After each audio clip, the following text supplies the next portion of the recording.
Are Manchester City actually getting kicked out of the English top flight? A massive twist in the ongoing financial scandal could completely ruin the club. Arsenal is eyeing a £75 million raid on Newcastle, and the target might surprise you. Salah's days at Anfield could be numbered because Liverpool already found his successor and he's currently tearing it up at PSG. All this and much more in today's episode. Let's try to hit 200 likes on this video, and we'll be back tomorrow with more transfer madness. Smash that like button and let's dive in. 3 years, over 3 years, and we're still waiting. You remember when the Premier League threw that monster charge sheet at Man City?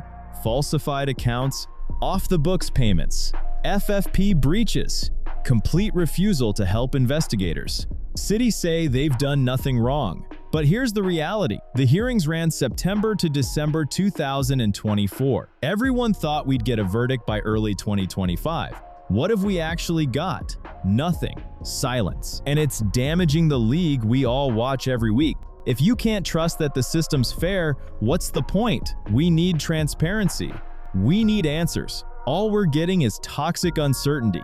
Just consider what's actually on the line for City. Massive fines, points deductions, titles stripped. They could get kicked out of the league entirely. And if they're found guilty, you can bet every rival club will be filing claims for lost revenue. Sports lawyers, people who do this for a living, they're scratching their heads. Cases like this in the corporate world get sorted in a fraction of the time. So what's the holdup? And this is the bit that should really bother you. This whole thing has been drenched in secrecy from the start. The investigation began in December 2018 after Der Spiegel's leaks. Did we know about it? No. We found out in March 2021, only because the High Court knocked back City's attempt to stop investigators seeing the documents. Before that, the league said nothing. Even the closed hearings in autumn 2024, we only found out through leaks and photos in the press. Nobody's talking. Nobody. So why is the independent commission dragging its feet? Well, first off, this case is enormous. We called it the 115 charges case. Insiders now reckon it's closer to 130. Probably more added just for refusing to cooperate. And every single charge has to be proven on its own. Not just that a rule was broken. You have to prove City deliberately tried to deceive the regulators. Let me give you an analogy. Getting done for speeding is one thing. Getting done for speeding while you've remotely hacked the police radar, then spouted complete legal nonsense to blow up the process? That's another universe. The burden of proof is off the charts, but there's a wilder angle to consider. What if, right now, the Premier League and City are secretly trying to cut a deal? The league is just 20 clubs round a table. If they all agree, it's done. How would that play out? City admits some guilt. Maybe they throw the hired executives under the bus, claim the owners didn't know, take a big hit, a couple of titles, or a huge fine, whatever keeps the rivals quiet. The rivals drop their lawsuits. The punishment needs to hurt, but if it goes too far, if it wrecks City's ability to compete, they'll just fight this forever in court. Can you get 20 clubs to agree and keep their mouths shut? Honestly, probably not. But it would explain everything. The silence, the delay, all of it. And the league could finally draw a line under this whole mess. Because if there's no deal, whoever loses appeals straight away. We'll be watching this soap opera for years to come. And the league really doesn't need that. Real Madrid have officially jumped into the race for Nico Schlotterbeck. If you haven't been paying attention, this lad is one of Europe's most wanted center backs. Mundo Deportivo say Los Blancos are ready to go toe-to-toe with Liverpool. We're talking a proper transfer war here. The price? Roughly 50 million euros. Here's the situation. Schlotterbeck's got 1 year left on his Dortmund deal. Expires June 2027. He's told the club he's not extending. So what did Dortmund do? They don't want to lose their best defender, but they've got zero leverage. If they don't cash in this summer, he walks for free. That's a nightmare for any selling club. Real know the dynamic, and they see the opening. They need Schlotterbeck. David Alaba's leaving. Nobody's sure what's happening with Rudiger. We all know Real have got incredible players. but injuries and instability have exposed them at the back. They're after a dominant center back, a leader for years to come. Schlotterbeck fits the profile like a glove. He's technical, tactically sharp, starts attacks from deep, stays ice cold when everything's kicking off around him. What else could you ask for? But don't sleep on Liverpool either. They're planning a massive defensive overhaul. Konate's running his contract down. Talks have happened, but nothing's close to being done. Van Dijk, his deal's up after next season. You can see why Liverpool need to move now. If they don't, the defense could genuinely fall apart. Yeah, they've signed Jeremy Jacquet from Rennes, decent business. But Schlotterbeck? Come on, different level entirely. He's a proven upgrade you can plug in straight away. His left foot, his Champions League know-how, that gives you the kind of stability Liverpool desperately need right now. The guy's been class for Dortmund, built his reputation through graft and quality. But when Real Madrid and Liverpool come knocking, can you honestly turn that down? It's a massive decision for him. Real or Liverpool? Let's see where he ends up. Arsenal could be about to pull off something massive. We're talking about nicking Anthony Gordon from Newcastle this summer. At first, you'd have thought this one would be simple enough. Word was, Gordon only had 2 years left on his deal. Then Sky Sports dropped a bombshell that changes everything. 4 years. Gordon's got 4 years left on that contract. It runs until 2030. If you're an Arsenal fan, that's a gut punch. The club thought they could wrap this up for about 75 million. Today, Newcastle are holding all the cards. They're going to demand way more. Think 95 million territory. So the big question is, do Arsenal actually go in at that price? Let's talk about why they want him so badly though. 2 clear reasons. Number 1, ambition. The Gunners need quality and depth out wide. If you want to fight for titles and cups on every front, you need those options. And Gordon, he wants to be at the top. Arsenal could be the dream destination. Joining a real Premier League contender would fire him up, and Arteta's people genuinely think he'd be well up for it. Number 2, pure football. Gordon's versatility is frightening. Yeah, he loves that left wing spot, but he's already played as a 9 and on the right. Imagine what he'd bring to this Arsenal attack. Goals, creativity, instant impact. He'd give Martinelli a proper run for his money. Those two are cut from the same cloth. Both electric, both sharp dribblers. But Gordon's got the edge carrying the ball forward over distance. And speaking of moving things forward, if you're watching this on a TV right now, I see you. I know hitting that like button with a remote is like pulling off a passing move more complex than prime Barca's tiki-taka. Up, left, okay, up again. Don't be West Ham in the relegation zone. Be a top club. Get in there and smash that like. As for Gordon himself, he's keeping it cool. Back in February, all the rumors were flying around. He shut it down. I'm locked in on the present. Looking too far ahead kills your form. Trust me, I've been down that road and I'm not doing it again.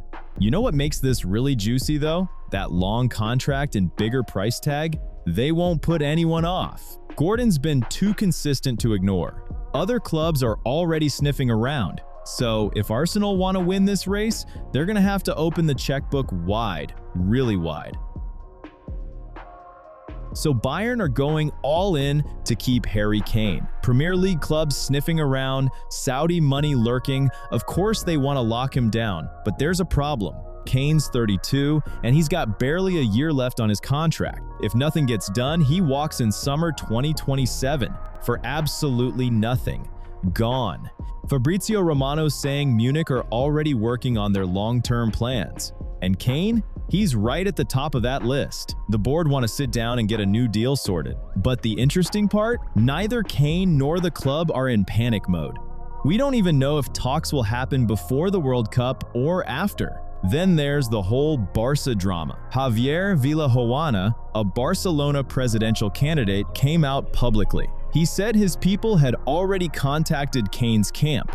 He walked it back later, sure, but the headline was already out there. Did it rattle Bayern? Not one bit. Kane's side aren't even looking at Barcelona. If anyone's going to complicate things, it'll be a Premier League club. That's where the real danger sits. But Bayern are in a strong position, right? You know that release clause everyone kept talking about? Expired. End of January. Done.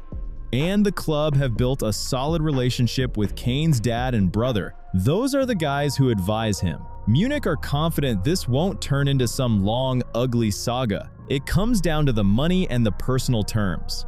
Both conversations are already happening. And you just can't argue with the form. 30 goals. 24 league games. That's absolutely ridiculous. Kane's been unreal.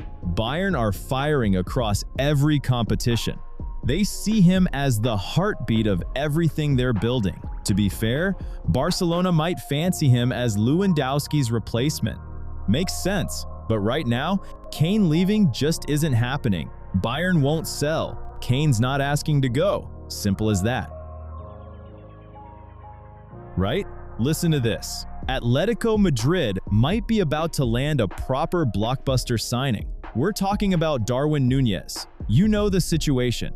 He left Liverpool for Al-Hilal last summer, and honestly, it's been a mess. A total roller coaster. To be honest, he wasn't terrible in 2025 to 26. 9 goals, 5 assists in 24 games. That's decent. But then Al-Hilal went and signed Karim Benzema in January, and just like that, Núñez fell down the pecking order. Completely. He's not even making the squad anymore. Not for the league, not for the cup, nothing. Football Insider are saying Newcastle are interested. And yeah, the Magpies do need a new number 9. But apparently, Eddie Howe doesn't fancy him.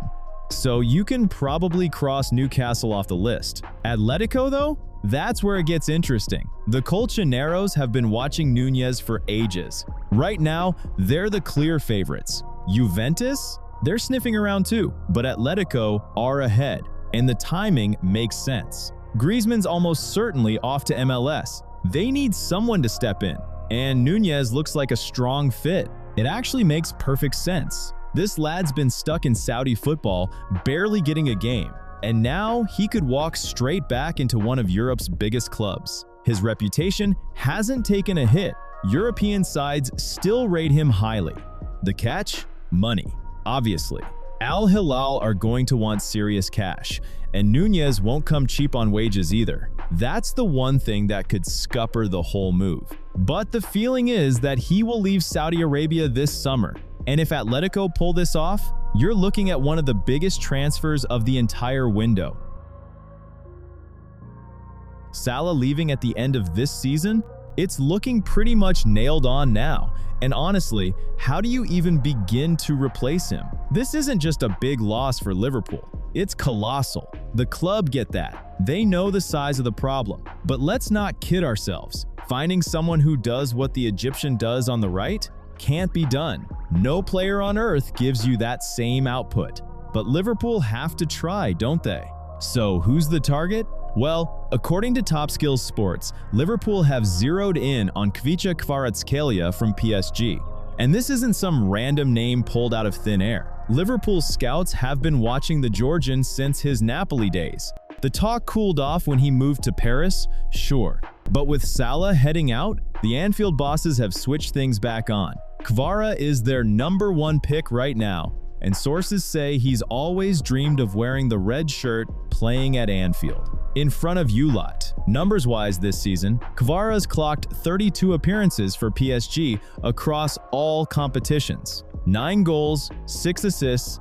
Transfermarkt has him at 90 million euros. But good luck getting him out of Paris. His contract runs to 2029. PSG don't need to sell. He's their long-term project piece. Speaking of long-term projects, you lot are mine. But unlike Kvara, so many of you watching every video still haven't signed your contract with this channel. You're here all the time, but that subscribe button, untouched. Come on, smash subscribe and consider the deal done. Let's be real, doing business with PSG is going to be brutal. Liverpool would need to pay well over 100 million euros. Any move for Kvara costs an absolute fortune. The board have to crunch the numbers first. They need to figure out whether this fits the bigger picture. How does it affect the rest of the squad? Right now, Mo Salah is still the main man under Arne Slot. He's running the show in the Prem and in Europe. But you know how it is at the top level. You plan ahead. You prepare for what's next. And it looks like Liverpool are already on it. The search for the next attacking talisman, it's well underway.